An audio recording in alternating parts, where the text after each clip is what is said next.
সরকারের 3 উপদেষ্টা নতুন রাজনৈতিক দলে যাচ্ছেন, এটা বেশ কয়েকদিন ধরে এটা জানার শোনা যায়, এখন ওপেন সিক্রেট।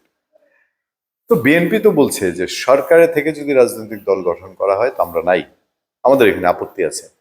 এখন তো ঘটনা তো প্রকাশ্যে চলে এসছে।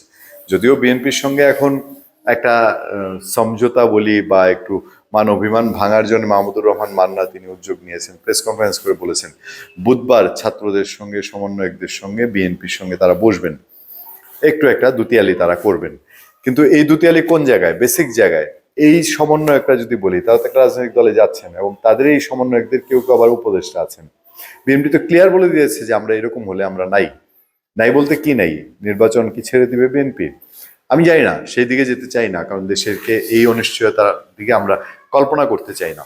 তবে যখন খবর হয় এবং দায়িত্বশীল সংবাদ মাধ্যমে বাংলাদেশের ম্যাক্সিমাম সংবাদ মাধ্যমে এই খবরটি এসছে, বিবিসির মতো সংবাদ মাধ্যম সংবাদ দিয়েছে যে নাহিদি হচ্ছেন নতুন দলের প্রধান, এটা পিক করেছে বিবিসি আগের দিন। আমি 10 ফেব্রুয়ারি 2025 কথা বলছি, মানব জমিনের ছিল খবরটি।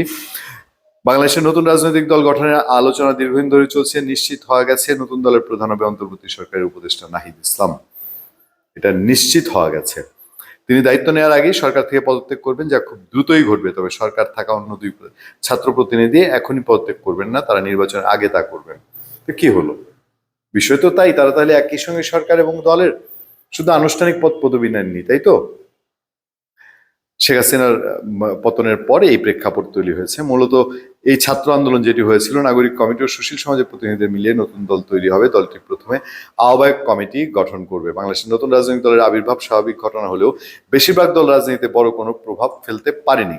ছাত্রদের নেতৃত্বে আসা এই দল সত্যি রাজনীতি অঙ্গনে পরিবর্তন আনতে পারবে কিনা তা নিয়ে জোর আলোচনা চলছে। এখন সবার দৃষ্টি নতুন এই দলের কার্যক্রম ও ভবিষ্যৎ নিয়ে। আমরা এটা নিয়ে আর বেজায় আলোচনায় যেতে চাই না, শুধু এটুকু বলবো যে দেখেন গত 1 সপ্তাহে দেশের যে পরিস্থিতি, এই পরিস্থিতি অনেকে ইঙ্গিত করে বলছে আরে সরকারই তো একটা বিব্রতকর অবস্থায় পড়লো, একটা কথার মুখে পড়লো, সরকার চাপে পড়লো, বিএনপি নতুন করে চাপ দেওয়ার তৈরি করেছে, বিএনপি বলছে নির্বাচন দেন। এদিকে আবার নতুন রাজনৈতিক দল কারা? ডক্টর ইউনূস বলেছেন যে হ্যাঁ ছাত্ররা নতুন দল করছে, অনেকে মনে করেন যে তার স্নেহ আছে কিনা সেখানে। অথবা বিএনপির পক্ষ থেকে রুহুল কবির রিজভী আহমেদ বলেছেন যে বিশেষ সংস্থা কাজ করছে নতুন রাজনৈতিক দল গঠনের জন্য।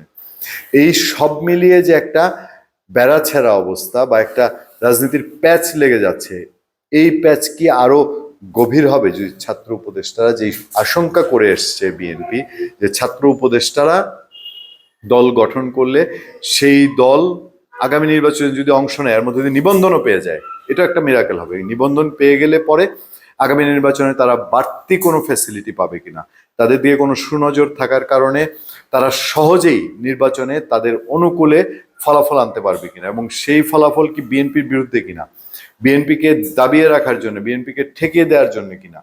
অথবা এককভাবে যদি ছাত্ররা না পারে, ছাত্ররা কি সাথে অন্যান্য ইসলামী রাজনৈতিক দল, ধর্মভিত্তিক রাজনৈতিক দল, সাথে আরো যারা XYZ টুকটাক যোগাতে পারে তাদেরকে নিয়ে মূলত বিএনপি ঠেকানোর কোনো কৌশল কিনা। ধন্যবাদ সবাইকে, ভালো থাকবেন, সুস্থ থাকবেন। আপনাদের সাথে আমি আতিক রহমান পূর্ণিয়া।